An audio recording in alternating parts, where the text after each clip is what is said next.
Bien, buenos días, estimadas y estimados estudiantes. Vamos a empezar la clase de hoy. ¿Cómo me escuchan? Buen día, doctor. Sí, se escucha. Hola, ¿cómo me escuchan? Buen día, doctor. Sí, se Sí, escucha. doctor. ¿Se escucha, doctor? Se escucha entrecortado, doctor, disculpe. Bueno, ahora, ¿cómo me escuchan? Sí, entrecortado, doctor.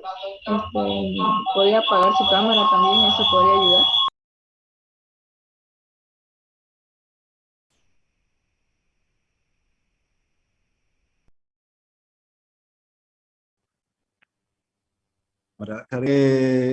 Vamos a continuar con lo que vimos ayer. Hasta ayer vimos estas características de la transmisión de las señales por grupos neuronales y vimos cómo pueden llegar señales de entrada a través de unas fibras que traen la información hacia otras neuronas que son las de salida, las que van a recibir la información. Neuronas presinápticas que traen la información hacia neuronas postsinápticas que reciben la información.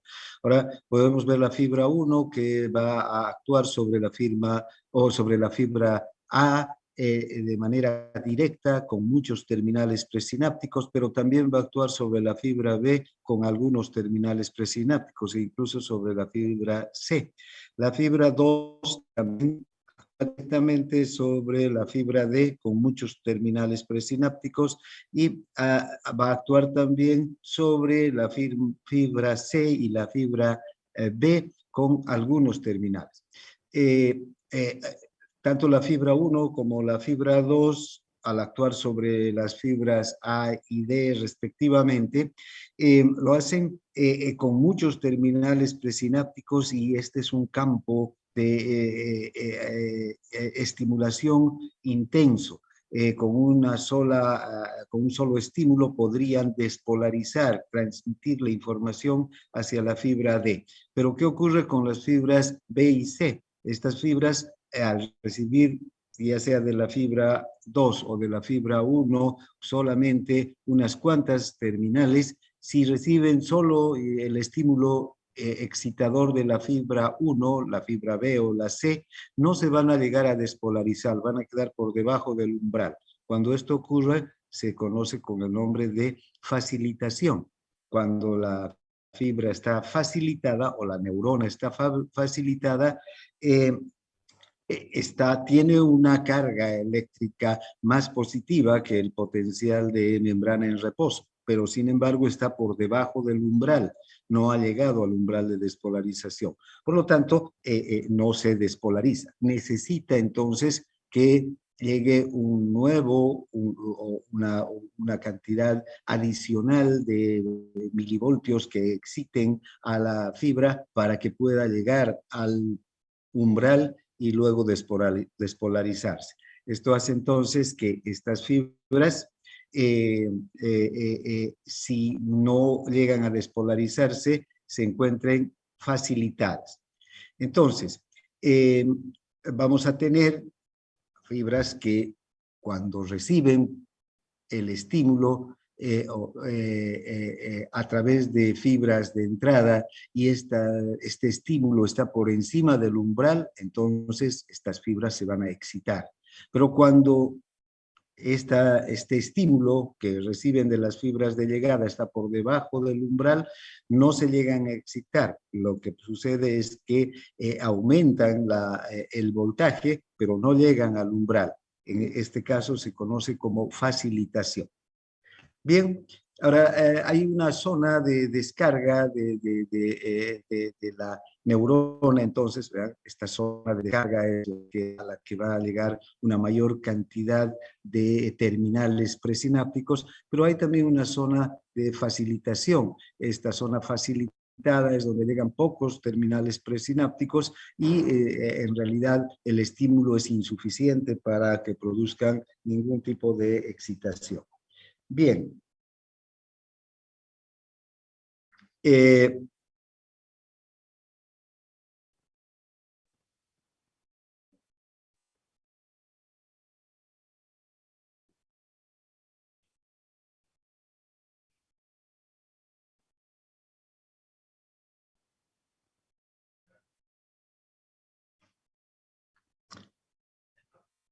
También puede haber un estímulo que llega a través de una neurona presináptica y que este estímulo no necesariamente tiene que ser excitador, sino hay estímulos inhibidores. De la misma manera que hemos visto que hay una zona de excitación, la zona de descarga de la neurona presináptica, de las fibras de entrada, de las neuronas de entrada, esta zona de estimulación puede ser una zona de inhibición.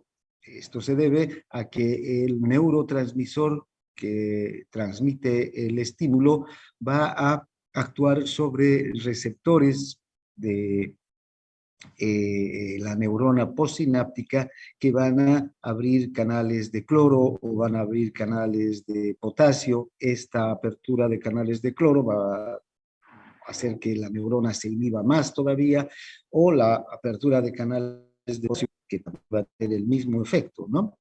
Bien, entonces esas son las características de la zona de inhibición, igual que la zona de excitación, puede haber una zona de inhibición, un campo inhibitorio.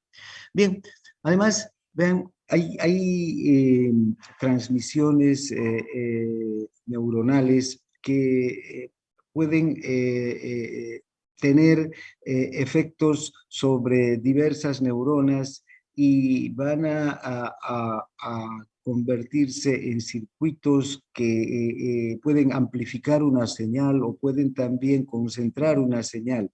Hay dos tipos de circuitos, unos que van a promover la divergencia de señales y otros la convergencia de señales. ¿Cuáles son los circuitos divergentes?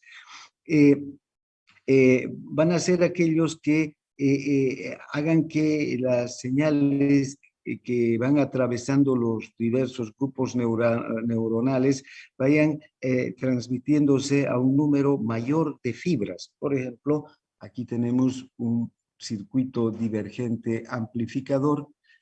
Aquí hay una divergencia de señales, por acá llega una señal por esta neurona y esta señal puede dividirse en dos señales o dirigirse a dos neuronas diferentes. Tenemos acá un terminal presináptico que va a una neurona y otro terminal presináptico que va a otra neurona. La señal que llega por esta neurona inicial se divide en dos, se amplifica hacia estas dos. Aquí hay una divergencia, es decir, hay dos direcciones que toma la señal, hacia esta neurona A y hacia esta neurona B, le llamamos. Luego, estas dos neuronas a su vez también envían señales divergentes hacia otras dos neuronas cada uno. Entonces, tenemos que la señal se está amplificando. Estas cuatro neuronas, a su vez, van a enviar también señales divergentes hacia otras 8 neuronas. Así tenemos una señal que se empieza a amplificar. Eso es lo que ocurre en diferentes fascículos. Por ejemplo, el fascículo córtico espinal va a enviar señales divergentes hacia las fibras musculares, hacia cientos de fibras musculares para que ocurra la contracción muscular. También hay una divergencia hacia múltiples fascículos. Vean, puede la señal que llega desde una fibra o desde un grupo de fibras nerviosas divergir, cambiar, ¿vean? O sea, tener dos direcciones, ¿no? En cada una de estas fibras que están trayendo señales de llegada hay una divergencia.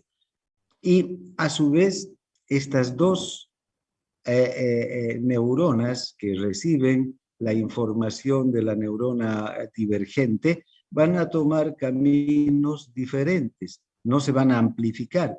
Esta neurona toma el camino de la izquierda y esta otra neurona toma el camino de la derecha, ¿no? Respecto a la neurona. Lo mismo a la neurona presináptica. Lo mismo desde aquí. Hay una divergencia. Unos toman un sentido, las señales, y otras señales toman otro sentido.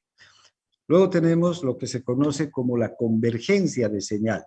Aquí ocurre exactamente lo contrario que con la divergencia, ¿no? Numerosas señales procedentes de fascículos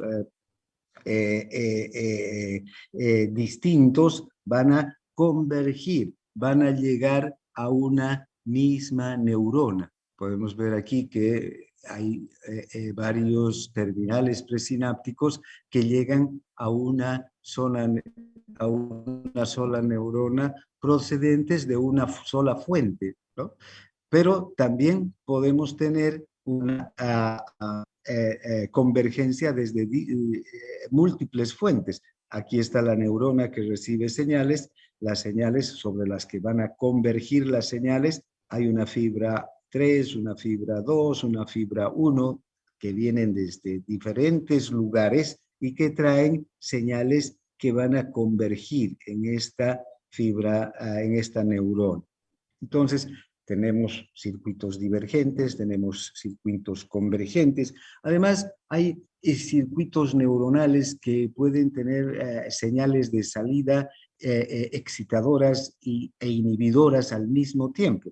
¿Ven? Por aquí viene un impulso nervioso por esta fibra. Esta fibra se divide en dos terminales sinápticos. Una terminal sináptica que se dirige a una neurona y a la que va a transmitir una señal excitadora. Y luego se dirige a otra neurona a la que va a transmitir una señal inhibidora. ¿De qué va a depender esto? De los receptores que tienen estas dos neuronas postsinápticas, ¿no? Estos receptores de la neurona 1 o de la fibra 1 a la que se transmite una señal son receptores que van a permitir la entrada de iones positivos, de cationes al interior de la célula. Esta se va a despolarizar y va a producirse entonces la excitación de la neurona. En este otro caso, en el caso de la fibra 2, se van a transmitir neurotransmisores que abran canales o de cloro o de potasio en la fibra 2, de tal suerte que se va a transmitir una señal inhibitoria hacia la fibra 2 y también a la fibra 3. Entonces, vean, este tipo de fibras son innumerables, hay muchísimas fibras en el sistema nervioso que tienen estas características. Una señal inhibidora va en una dirección y una señal excitadora va en otra. Y las dos señales proceden de una misma fibra nerviosa o de una misma neurona. Esto ocurre, por ejemplo, con los músculos agonistas y antagonistas. La misma señal que parte desde el sistema nervioso central va a llegar al músculo agonista para que éste se contraiga y al músculo antagonista para que se relaje. Bien.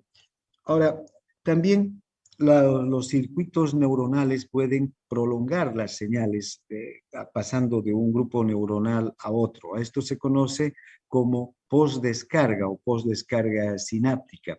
Esto ocurre cuando una señal penetra en un grupo de neuronas, lo que suscita o lo que produce es una señal de salida prolongada, cuya duración va desde milisegundos hasta minutos incluso. Y esta señal prolongada se va a mantener incluso después de que haya acabado la señal de entrada inicial, la señal de entrada original. Estas postdescargas sinápticas están también difundidas por todo el sistema nervioso y lo que hacen es mantener una señal excitadora o una señal inhibidora sobre un grupo neuronal. Vean, puede haber estos circuitos de postdescarga se conocen como circuitos reverberantes o circuitos oscilatorios.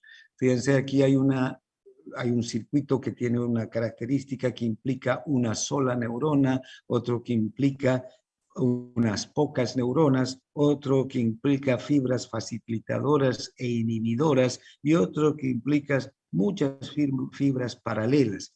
Si ustedes pueden observar el primer grupo o el primer circuito que implica una única neurona, por acá llega la señal excitadora que va a transmitirse a la neurona postsináptica. Esta señal excitadora se transmite a la neurona postsináptica y esta a lo largo del axón envía una señal excitadora hacia otra neurona. Pero el axón de la neurona postsináptica diverge. Vean, sale de aquí un terminal que vuelve sobre el soma de la misma neurona.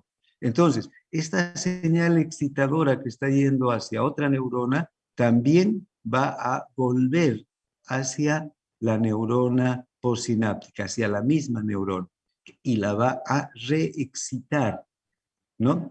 Es un mecanismo de retroalimentación que encarga de reexcitar a la neurona. Entonces, esta neurona, gracias a este mecanismo, se mantiene reexcitada durante segundos e incluso minutos.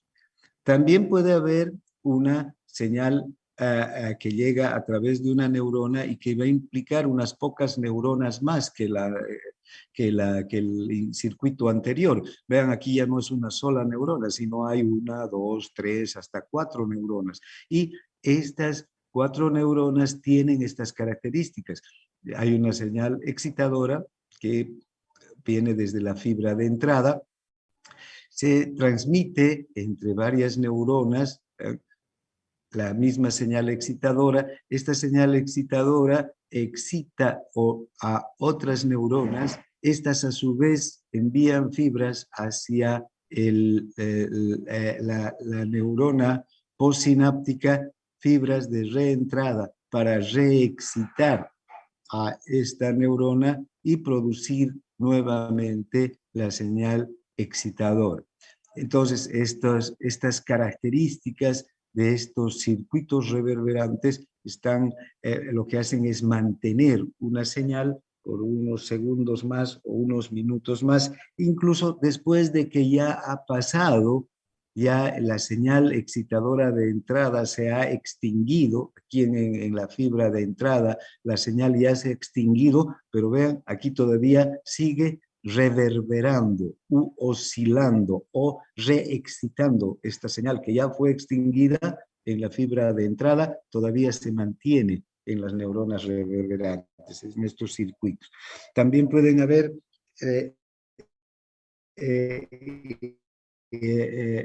circuitos que impliquen fibras facilitadoras y fibras inhibidoras. Esto es un circuito mucho más complejo que la señal de entrada llega por esta fibra y se transmite hacia las neuronas postsinápticas. Sin embargo, podemos observar que también hay otras señales, hay señales excitadoras y facilitadoras que llegan hacia las mismas neuronas que ha transmitido la neurona de entrada. Aquí hay reverberación de estas señales excitadoras hay una regulación de la señal tanto por fibras facilitadoras como por fibras inhibidoras. Y finalmente, aquí hay un circuito reverberante constituido por muchas fibras paralelas de entrada, ¿no?, que reverberan con neuronas postsinápticas para conseguir una señal de salida más fuerte y más, digamos, sostenida durante el tiempo. Entonces son los circuitos reverberantes. También algunos circuitos neuronales emiten señales de salida en forma continua, aún sin que haya señales excitadoras de entrada.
Bien, ya tenemos nuevamente señal. Bien, entonces, hay también estas señales continuas emitidas desde circuitos reverberantes, entonces, que mantienen una señal excitadora y cuando está por encima de determinado nivel del umbral, vean, de excitación o de estimulación, entonces se puede, los impulsos pueden ser repetitivos. Bien, eh, hay también emisión de señales rítmicas, hay circuitos neurológicos que pueden emitir señales de salida rítmicas, derivan también de circuitos reverberantes que se mantienen la excitación de las neuronas postsinápticas. Esta, por ejemplo, es una característica de la señal que sale desde el bulbo raquídeo, desde el centro respiratorio del bulbo raquídeo, para ir aumentando de forma rítmica la señal hacia los músculos respiratorios. Al principio, entonces, el músculo respiratorio recibe señales muy leves y la contracción del músculo respiratorio es lenta, y luego va aumentando la intensidad de la señal hasta que el músculo respiratorio, como por decir, el diafragma se contrae en su totalidad gracias a esta emisión de señales rítmicas. Al principio son lentas y la contracción es también lenta, y conforme va la fase de la inspiración progresando, la contracción se va haciendo más intensa gracias a estas señales rítmicas que van creciendo, cada vez van siendo mayores.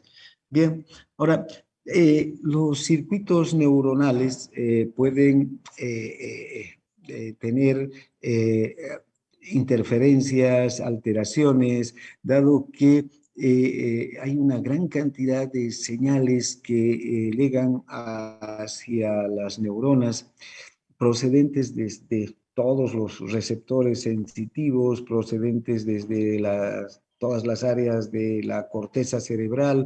Entonces, una neurona puede verse inundada de señales y terminar sobreexcitada. Entonces hay mecanismos que el propio sistema nervioso dispone para que se evite esta situación, se evite que las neuronas queden sobreexcitadas.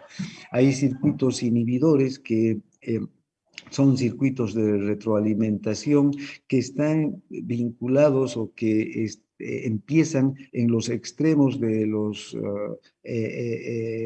terminales de una vía excitadora. Desde aquí hay un circuito inhibidor que vuelve sobre la misma vía excitadora para inhibirla en caso de que hubieran señales demasiado intensas que van a inundar a la neurona de estímulos excitadores. Estos circuitos de retroalimentación e inhibidor prácticamente están en todas las vías sensitivas, esto para evitar una sobrecarga de estímulos que puede llegar desde los receptores sensitivos hasta el sistema nervioso. Luego está un otro mecanismo de la fatiga sináptica. Esta fatiga sináptica no es nada más que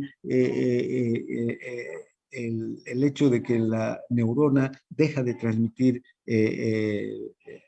estímulos, ¿no? La transmisión en la sinapsis se vuelve cada vez más débil cuanto más largo o intenso sea el periodo de excitación. Si hay una sobreexcitación de una neurona y esta sobreexcitación dura un periodo de tiempo largo, va disminuyendo la intensidad de la señal, incluso hasta desaparecer.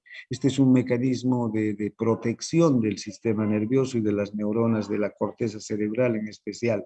La fatiga sináptica ocurre cuando las neuronas presinápticas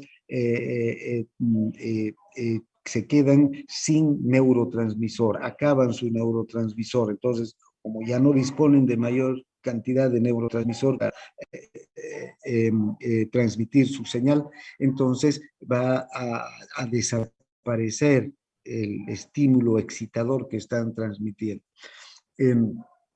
La fatiga sináptica se presenta, por ejemplo, en las crisis convulsivas, ¿no? Cuando hay una convulsión, la convulsión se debe a una sobreexcitación, a una excitación anormal de las neuronas de regiones de la corteza cerebral y regiones motoras de la corteza cerebral. Y vean, esta sobreexcitación hace que se desencadene la crisis convulsiva con todas sus características. Pero esta crisis convulsiva no dura más que minutos. Esto es así porque al principio la sobreexcitación es intensa y la crisis convulsiva también es intensa, con movimientos tónico-clónicos de la musculatura del paciente, pero luego va disminuyendo hasta desaparecer. Desaparece porque esas neuronas que han sido sobreexcitadas se fatigan y terminan totalmente debilitadas y ya no hay mayor sobreexcitación. Bien, hasta aquí vamos a avanzar con esta diapositiva. Vamos a pasar a otro tema. Segundito, por favor.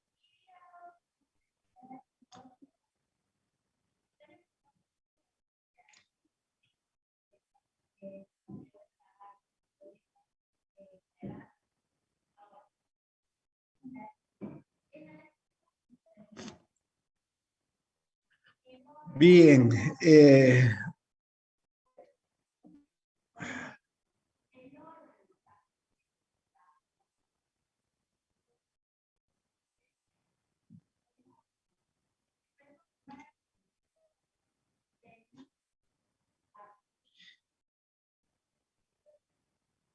bien, ahora vamos a hablar de otro tema del sistema nervioso sensitivo. Son las sensibilidades somáticas. Vamos a hablar de la organización general de las sensaciones táctil y posicional. Bien.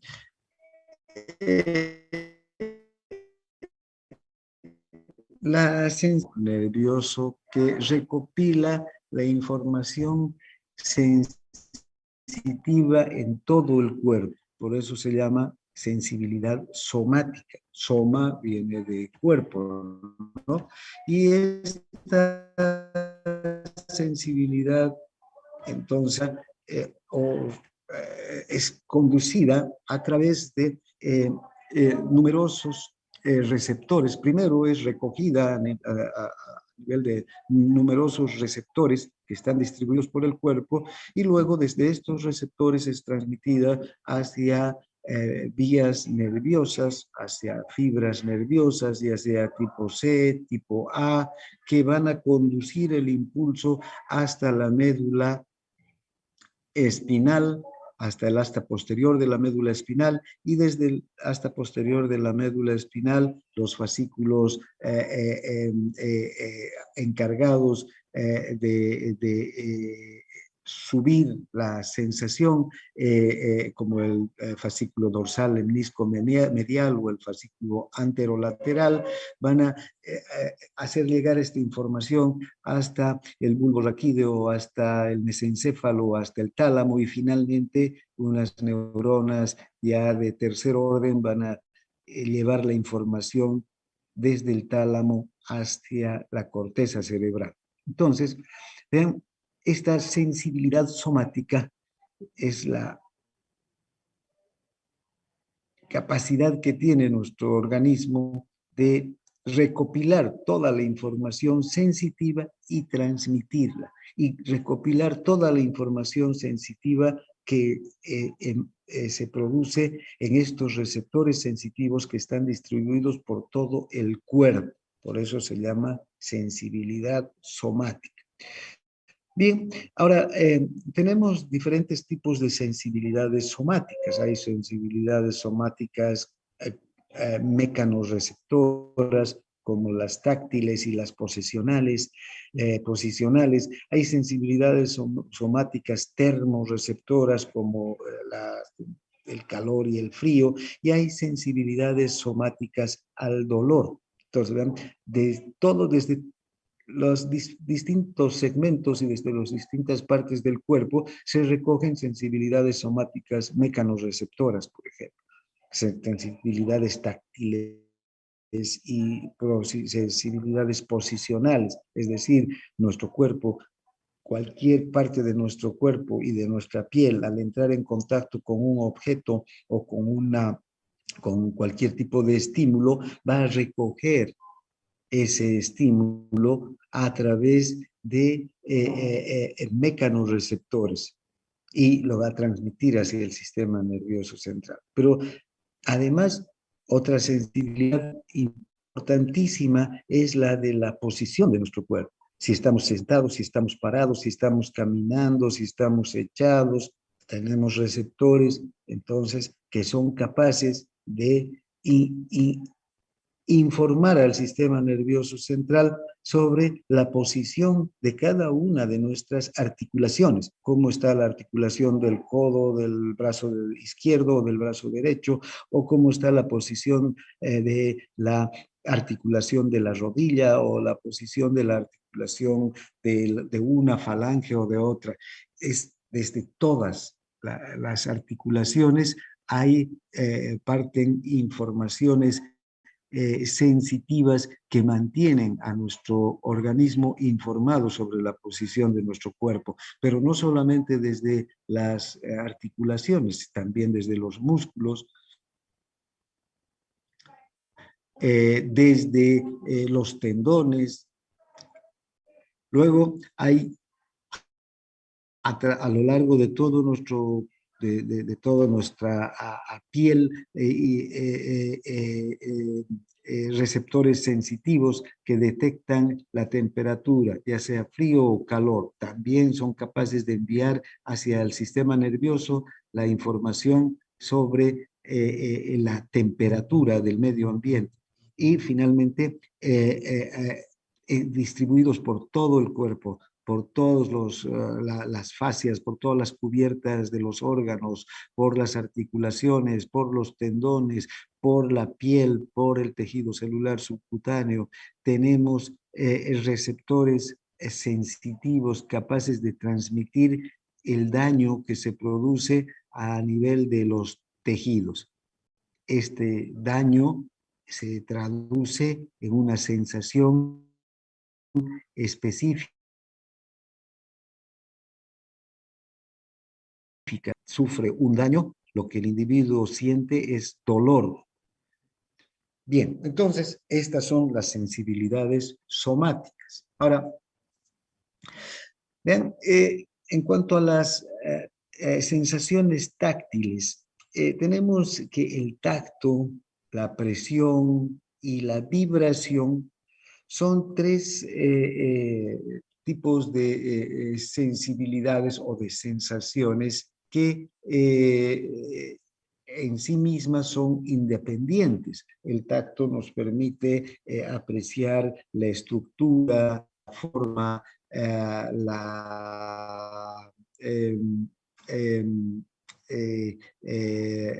el tamaño incluso de los objetos. Nosotros podemos tocar un objeto sin verlo y podemos saber si es redondo, si es áspero, o si es liso, o si es cuadrado, o si es rectangular, o si es tiene diferencias en la textura del objeto. Vean, ustedes tocan un lápiz sin verlo, el lápiz a lo largo del cuerpo del lápiz es muy fino, o sea, dependiendo de la pintura que tenga, pero donde están las letras se vuelve áspero. Eso podemos detectar sin siquiera ver, solamente con el tacto. Es una sensación muy específica. El tacto entonces deriva de la estimulación de receptores que están situados en la piel o en los tejidos debajo de la piel. Estos receptores, mecanorreceptores, son los que perciben las diferentes variaciones de la superficie de los materiales y nosotros podemos tener una idea muy clara de si el material que estamos tocando es liso, fino o si es áspero o es rugoso, ¿no? La sensación de presión también es una sensación que a nuestro organismo puede detectar con facilidad. Cuando hay una fuerza que ejerce presión sobre nuestro organismo, la podemos sentir, ¿no? Y podemos sentir la intensidad de la presión. Si damos la mano, algunas personas nos dan la mano suavemente, con poca presión, otras pueden presionar un poco más.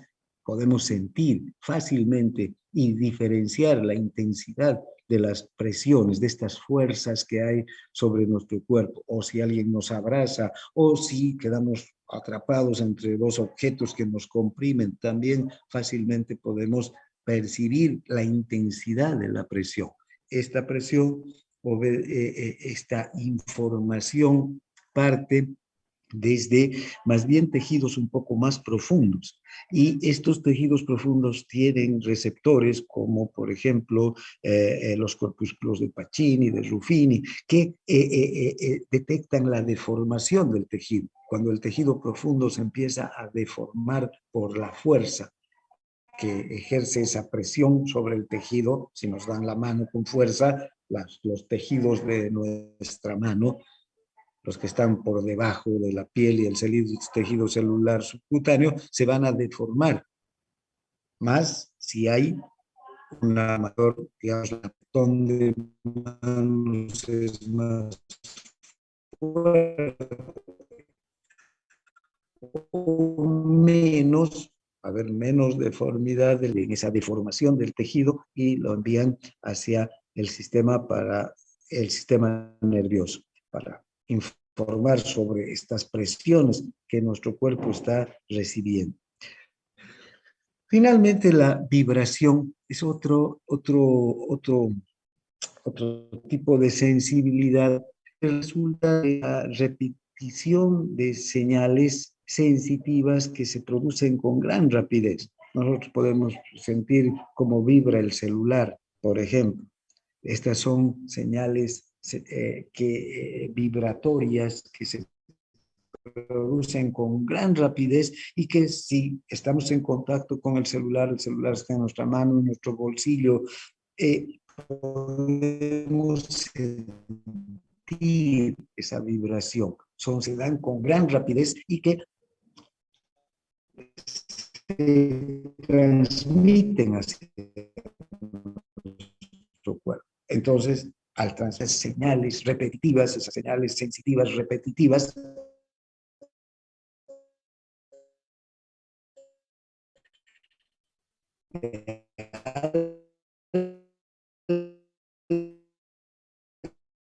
la frecuencia se transmiten de Meissner que pueden detectar esta vibración y transmitir hacia el sistema. Hay muchas vibraciones. La misma tierra puede temblar cuando los terremotos y fácilmente el humano o los animales pueden sentir esta vibración. Así el terremoto incluso ha sido muy lejos, es como la Tierra, por muy se llega a sentir gracias a estos receptores tan finos y tan sensibles que tenemos distribuidos en nuestro organismo. Ahora, fíjense, estas tres sensaciones, como acabamos de analizarlas, son sensaciones independientes, ¿no? El tacto no es igual que la vibración y la vibración no es lo mismo que la presión, son tres sensaciones diferentes. Sin embargo, todas estas se pueden recoger y detectar con el mismo tipo de receptores. Entonces tenemos los corpúsculos de Meissner, por ejemplo, que pueden detectar la vibración, pueden detectar el tacto, o los corpúsculos de Pacini, también vibración y presión. Entonces tenemos una gran cantidad de receptores que son específicos para transmitir sensaciones mecánicas y que en algunos casos pueden ser utilizados por nuestro organismo para transmitir sensaciones como la vibración o también sensaciones como la presión. Ahora, nosotros disponemos entonces de numerosos receptores táctiles, ¿no? Que están distribuidos por todo nuestro cuerpo. Tenemos las terminaciones nerviosas libres, que son fibras nerviosas muy delgadas, que están realmente distribuidas por toda la piel, por todo el tejido celular subcutáneo, por las fascias, por las aponeurosis, por las abiertas de los órganos. Estas terminaciones nerviosas transmiten sensaciones de tacto, de presión, de dolor, de temperatura. Son terminaciones nerviosas que son capaces de transmitir estímulos sensitivos a una velocidad entre 0 a 5 metros por segundo. En realidad se conectan con fibras de tipo C, transmiten sensaciones, modalidades de sensación que se transmiten a baja velocidad, como el tacto grueso, por ejemplo, ¿no? El dolor, transmiten también sensaciones como el cosquilleo. Los corpúsculos de Meissner, en cambio, son unas estructuras que también están distribuidas por la piel y en algunas zonas de la piel, en la yema de los dedos, alrededor de los labios, en la palma de las manos, en lugares donde no hay vellos, en especial en la piel lampiña, lo mismo que los discos de Merkel. Estas fino también de los corpúsculos de Meissner pueden transmitir modalidades de vibraciones. Son receptores sensitivos, entonces, que pueden fácilmente recolectar o recoger, detectar estímulos muy, muy finos. El tacto fino, por ejemplo, ese tacto que nos permite discriminar la menor diferencia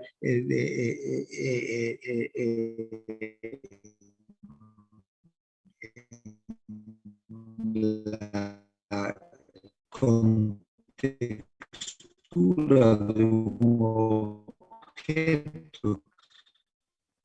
Ya les decía ayer, no sé, de residuo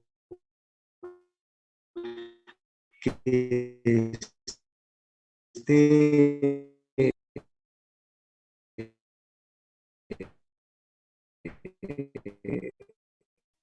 de suciedad. Estos discos de Merkel, estos corpúsculos de Meissner son capaces de transmitir ese tipo de sensibilidad y lo hacen a través de fibras a beta, a delta, a velocidades altas por el sistema nervioso central, por fibras mielínicas. El órgano terminal del pelo, vean por acá, lo vamos aquí, este es la raíz del pelo y alrededor de la raíz del pelo, estas son también como de las terminaciones nerviosas libres, pequeñas fibras que rodean al pelo. Este pelo se mueve hacia la derecha o hacia la izquierda o hacia adelante o hacia atrás. Estas fibras perciben el movimiento y transmiten a gran velocidad hacia el sistema nervioso para saber si hay un objeto, cualquier objeto, por muy pequeño que sea, incluso una pequeña ráfaga de viento, una mínima ráfaga de viento que haga mover nuestros vellos, nosotros sentimos y podemos información. También tenemos los órganos terminales de Ruffini, los corpúsculos de Pacini. Estos están en los tejidos más profundos.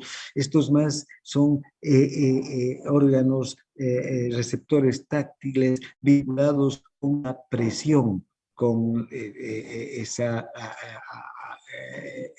capacidad que tiene nuestro organismo de detectar la fuerza que puede ejercerse desde fuera sobre nuestros órganos y sobre nuestros tejidos. El corpúsculo de Pacini además transmite sensaciones de vibración también desde los órganos profundos. Bien, aquí tenemos las terminaciones nerviosas libres, como les decía, están distribuidas por la piel y por inmediatamente por de la piel, detectan tacto, presión, fibras A delta, a gamma o A delta, o también por fibras C, cuando es el tacto grueso, detectan tacto y presión. Los corpúsculos de Meissner distribuidos en la piel lampiña, en la yema de los dedos, alrededor de los labios, fibras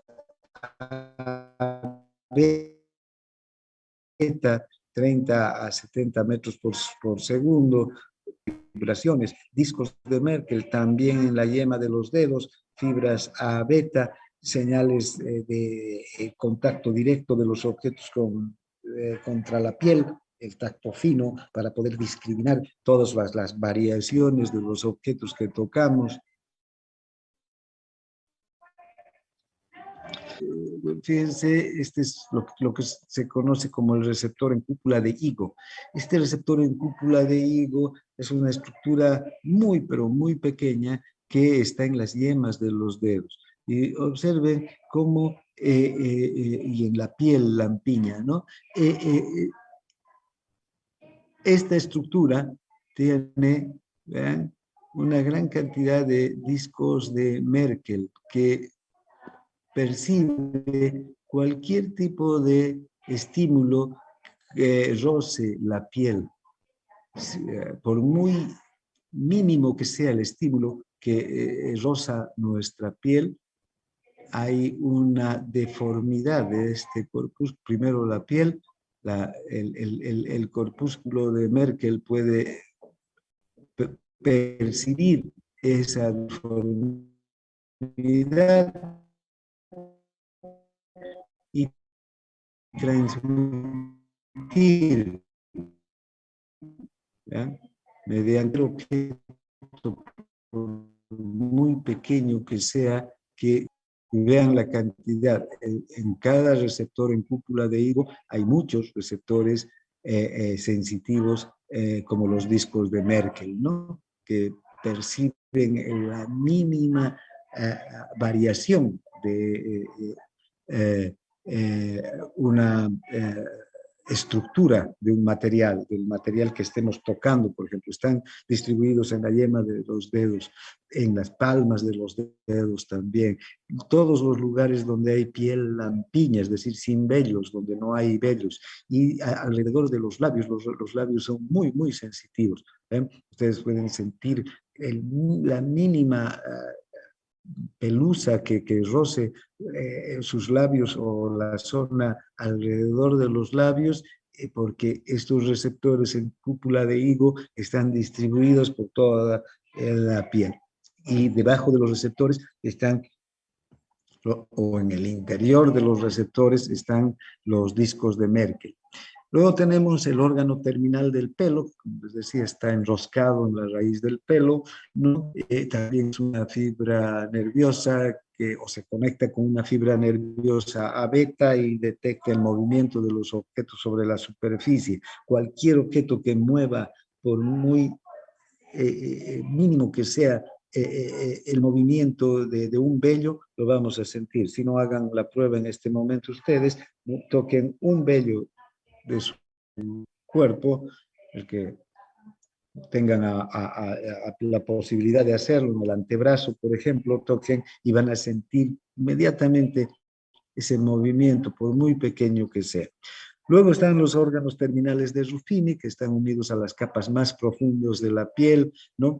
También están en las cápsulas articulares, estos nos van a avisar sobre la posición de las articulaciones, cuál es el grado de rotación de una articulación o de otra, en realidad el grado de rotación de todas las articulaciones. En este momento, el cerebro de cada uno de nosotros está recibiendo información sobre el grado de rotación de cada una de las articulaciones de nuestro cuerpo.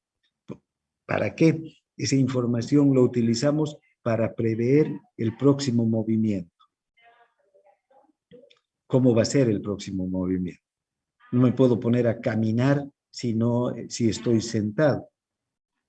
¿Ven? Primero, el próximo movimiento tendrá que ser incorporarme, pararme y empezar a caminar, porque tal como estoy en la posición en la que están mis articulaciones sentadas, en la posición sentado, no voy a poder caminar. Entonces tengo que tener esa información para que mi cuerpo planifique los próximos movimientos que voy a dar antes de caminar.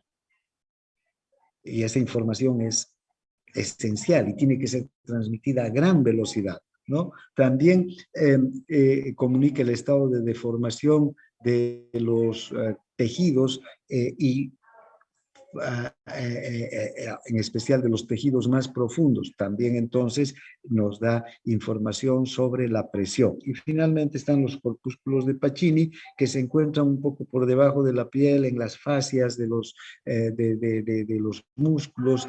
Estos también son receptores que son capaces de detectar la presión, cualquier presión que se ejerce sobre nuestro cuerpo, y la vibración. Cuando sentimos vibrar nuestro celular, lo detectamos mediante los corpúsculos de Pacini y mediante los discos mediante los corpúsculos de Meissner. Son las dos estructuras sensitivas, los dos receptores sensitivos que transmiten entonces esa sensación, la de la presión y la vibración. Vean la detección de la vibración, corpúsculo de Pacini y corpúsculo de Meissner, ¿no?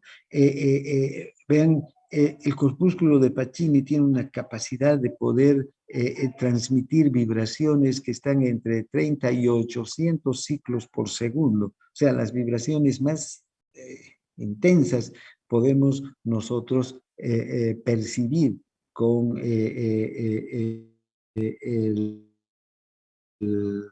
el corpúsculo de Pacini.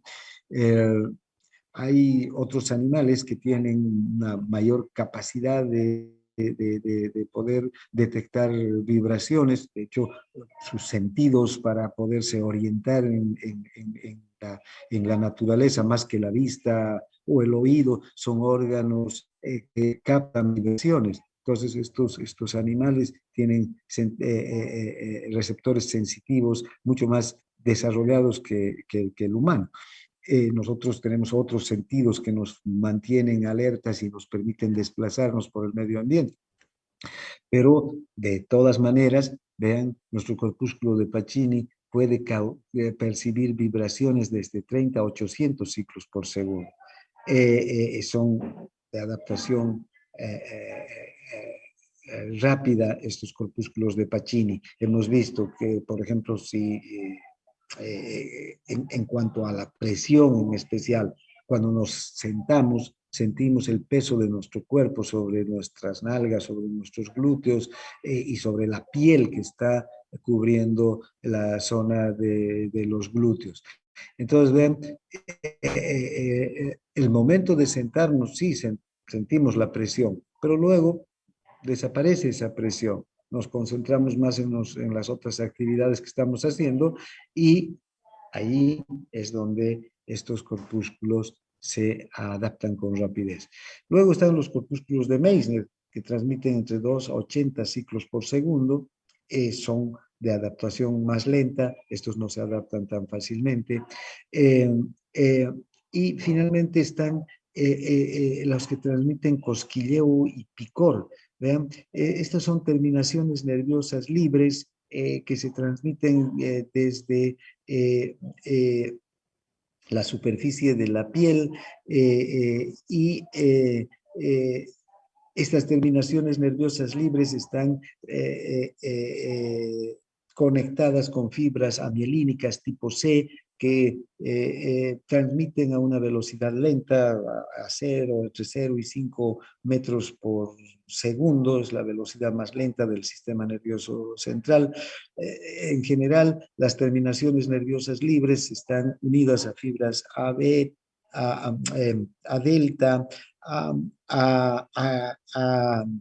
y a fibras C. Las A delta son las más lentas de todas las fibras A, de todas las mielínicas. También entonces pueden transmitirse sensaciones como el tacto grueso o también el dolor mediante estas terminaciones nerviosas libres. Bien, ahora hemos visto los diferentes, entonces, receptores sensitivos que son capaces de transmitir sensaciones como el tacto, la presión, la vibración, incluso el cosquilleo y el picor, que son sensaciones muy especiales que también se producen a partir de la estimulación de receptores sensitivos como las terminaciones nerviosas libres. Entonces, para todas estas modalidades de sensaciones, tenemos los corpúsculos de Pacini, los corpúsculos de Ruffini, los corpúsculos de Meissner, los discos de Merkel y las terminaciones nerviosas libres. Ahora, todos estos receptores, entonces, también hemos visto que se transmiten o son capaces de transmitir el estímulo que están recibiendo, que están detectando, lo transmiten hacia el sistema nervioso a través de fibras nerviosas. Estas fibras nerviosas mielínicas o amielínicas. Las sensaciones más finas, las más discriminativas, se transmiten a través de fibras amielínicas y entre las amielíticas las A beta, que son las segundas en velocidad dentro del sistema nervioso central. Pueden transmitir hasta 70, 80 metros por segundo de velocidad. En cambio, las sensaciones más gruesas, como el tacto grueso, el dolor, el escozor, el picor, que son sensaciones poco discriminativas, más groseras, se transmiten por fibras C o por fibras A delta, que son las más delgadas y las más lentas dentro del sistema nervioso central. Bien, esto es en la periferia, pero una vez que la sensación y estas fibras, ya sean fibras A beta, A delta o C, los nervios mielínicos o amielínicos, llegan a la médula espinal, tienen que transmitir esta sensación al asta posterior de la médula, porque todos los estímulos sensitivos ingresan por el asta posterior de la médula. Y lo hacen y desde el asta posterior de la médula tiene que subir la sensación hasta el bulbo raquídeo, hasta el tálamo, después desde el tálamo hacia la corteza cerebral. Estas sensaciones entonces tienen que ser transmitidos por fascículos. Estos fascículos, los fascículos que van a encargarse de transmitir estas modalidades sensitivas, tacto, presión, vibración, cosquilleo, picor, son dos. El sistema de la columna dorsal lemniscomedial, es decir, la columna dorsal, luego ya a nivel del bulbo raquídeo, la columna dorsal traspasará la información ahí en los núcleos de Golgi-Burdach a la cinta de Reil media y desde los núcleos de Golgi-Burdach hasta el tálamo. Y desde el tálamo las neuronas de tercer orden ya llevarán la información hacia la corteza cerebral. Por eso a este sistema se lo llama sistema de la columna dorsal lemnisco-medial, porque en el bulbo raquídeo, desde el bulbo hasta el tálamo, el lemnisco medio o cinta del rail media va a ser la encargada de llevar la información sensitiva hasta el tálamo. El otro es el sistema anterolateral o sistema que va a utilizar el fascículo espinotalámico, es decir, que va a recoger la sensación en la asta posterior de la médula y sin ninguna estación en el bulbo va a llegar directamente hasta el tálamo, y en el tálamo va a transmitir la información a neuronas talámicas del núcleo ventrolateral, del complejo dorso lateral o ventrolateral del tálamo, que son núcleos que están en el tálamo y que reciben la información sensitiva que está ascendiendo desde el asta posterior de la médula. Entonces, estas dos vías sensitivas sirven para la transmisión de este tipo de señales ya a partir de asta dorsal, ¿no? Del asta posterior. Bien, entonces tenemos la columna dorsal lemnisco-medial, transporta señales ascendentes por las columnas dorsales hacia el bulbo raquídeo. Ahí en el bulbo raquídeo llegan a los núcleos de Broglie y Burdach, luego de aquí hacen una sinapsis con las neuronas de los núcleos de Broglie y Burdach. Estas neuronas se entrecruzan al lado opuesto y desde ahí ascienden hacia el tálamo y del tálamo hacia la corteza somatosensitiva. Estas son fibras nerviosas mielínicas grandes y transmiten, vean, una velocidad entre 30 y 120 metros por segundo. Estas de la columna dorsal lemnisco-medial. Envían entonces sensaciones sensitivas con gran rapidez y con un alto grado de fidelidad espacial y temporal. Es decir, si tengo la sensibilidad táctil, por ejemplo, que necesita enviar información muy rápida y muy fina, muy precisa sobre lo que estoy tocando, entonces va a utilizar este sistema de la columna dorsal lemnisco-medial. Además, hay un mayor grado de orientación espacial, es decir, desde dónde está partiendo el estímulo, ¿no? Vean que es muy fácil detectar el estímulo que parte de la yema del dedo. Sabemos exactamente de qué parte de la yema del dedo, del dedo índice, está partiendo el estímulo, y rápidamente podemos ubicar un grano de arena que está estimulando nuestra yema del dedo. Cosas diferentes suceden sobre la superficie del tórax. Podemos tener algo que nos está estimulando sobre la superficie del tórax, ya sea en la parte anterior o en la posterior o en los muslos también. Vean, es más difícil ubicar aquí el estímulo con tanta precisión, con una precisión milimétrica. O sea, sí, vamos a ubicar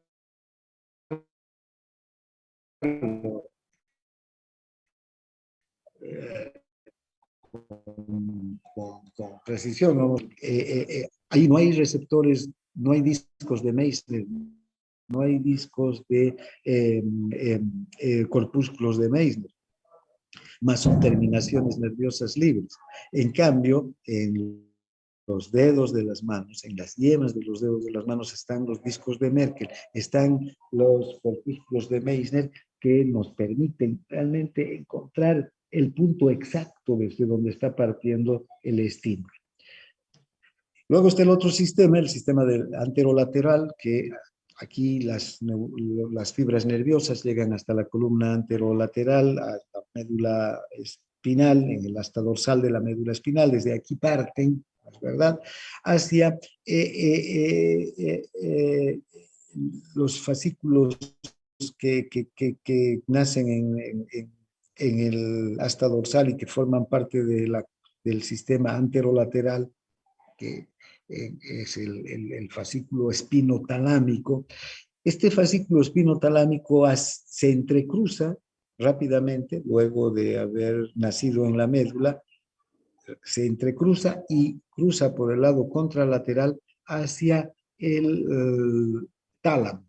No hace estación en el bulbo raquídeo, ahí no hay núcleos de Golgi y Burdach que reciban al fascículo espinotalámico. Se llama espinotalámico porque nace en el tálamo, perdón, nace en la médula espinal y termina en el tálamo, una sola estación. Entonces, ahí es donde transmite la información sensitiva en el tálamo. Y muchas de la información que asciende por estas columnas blancas anterior y lateral del fascículo espinotalámico, por eso se llama sistema anterolateral, mucha de la información termina en el tálamo. La información más gruesa, menos discriminativa, menos precisa, termina en el tálamo, ahí en los núcleos del tálamo.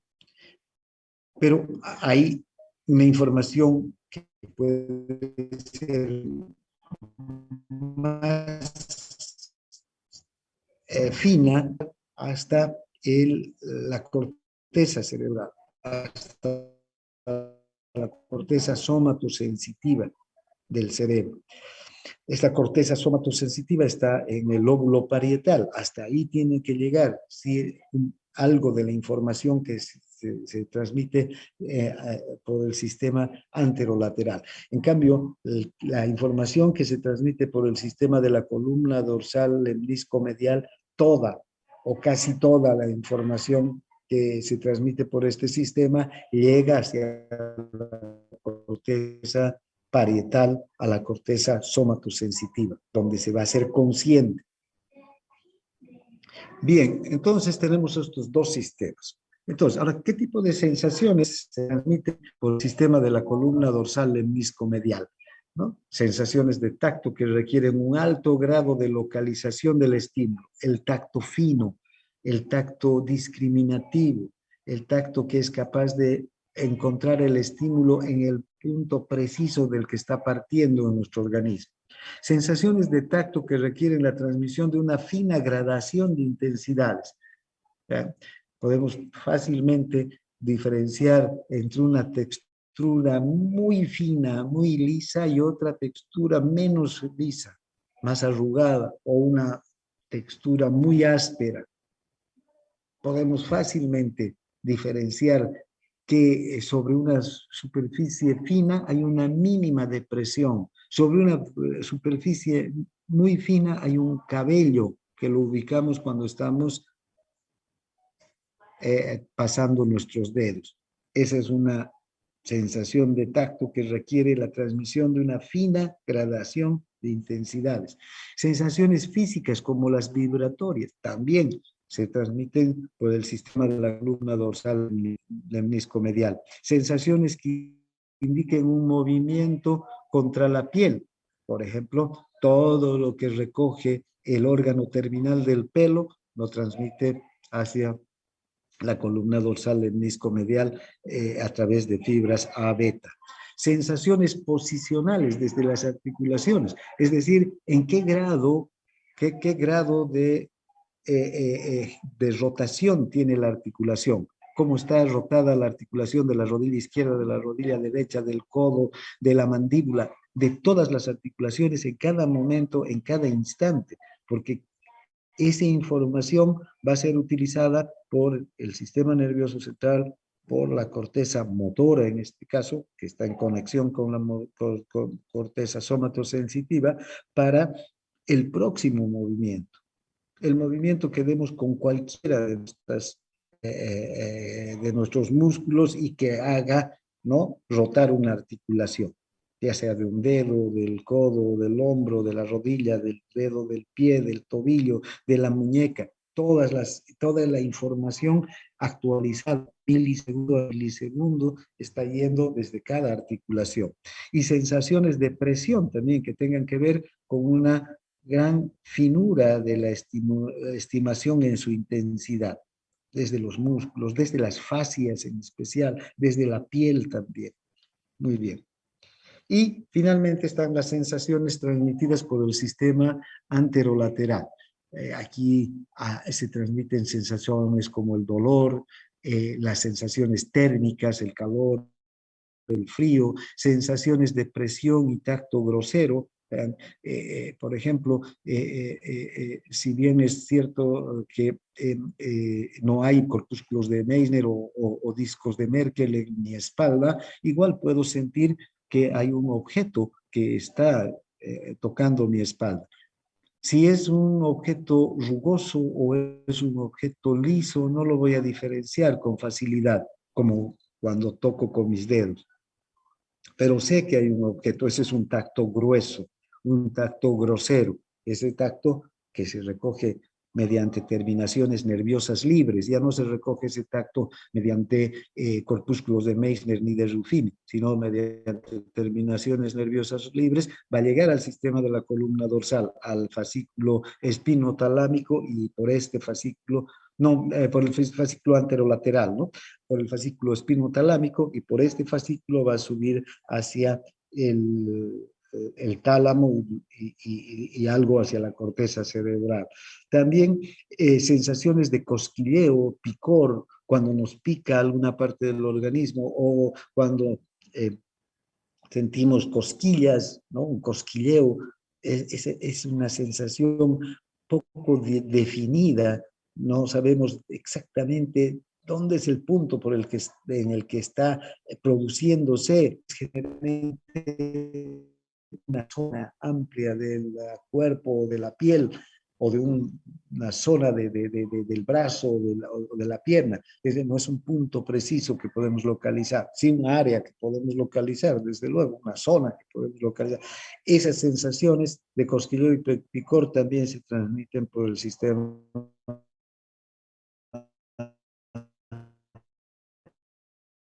anterolateral. Y finalmente tienen que ver con con el placer sexual. Todas esas sensaciones se transmiten, la excitación, el orgasmo, todas esas sensaciones se transmiten a través de la columna, por el sistema anterolateral, por el fascículo espinotalámico. Bien, vamos a mañana, el día miércoles vamos a continuar con este tema. No sé si hay alguna consulta, alguna duda. Doctor, no sé si estoy bien, pero el tacto grosero se transmite por las fibras tipo C y A delta, dijo, ¿no? Y el tacto discriminativo por las fibras mielínicas más gruesas. Ah, beta, sí, las más gruesas. A beta, que no son las más gruesas, pero son las segundas en grosor y en velocidad del sistema nervioso. Fíjate, el tacto fino, desde los discos de Merkel, desde los corpúsculos de Meissner, se transmite a través de fibras A beta. En cambio, el tacto grueso, desde las terminaciones nerviosas libres, se transmite a través de fibras A delta o de fibras C, las amielínicas. Las A delta son mielínicas, pero son las más delgadas de las mielínicas, ¿no? Sí, doctor, gracias. ¿Te quedó claro? Sí. Muy bien. Disculpe, ¿Alguna doctor, tengo una otra? pregunta. Dime. ¿Hay alguna fecha prevista para lo que es el primer parcial o hasta qué tema más o menos se va a dar para el primer parcial?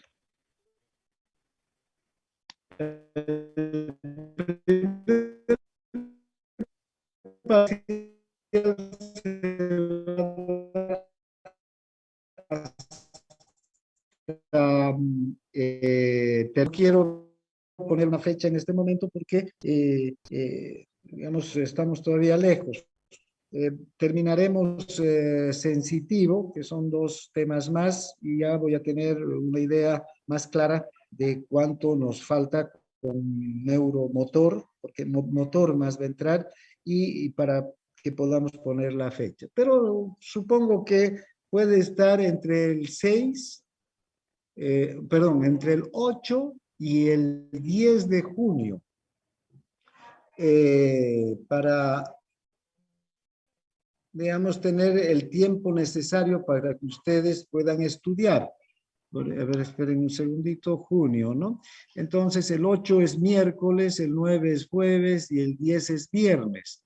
Podríamos ya pensar en una fecha o la próxima semana definir, porque la próxima semana terminamos sensitivo y ya podríamos poner la fecha del examen. También podría ser digamos, tal vez el viernes 3 de junio. El 3 de junio, el 8, el 9 o el 10 serían las fechas probables del primer parcial. Entonces eso lo podemos definir la próxima semana. Gracias, doctor. Bien, ¿algo más? Si no hay nada más, aquí quedamos. Gracias por su atención. Nos vemos el próximo miércoles.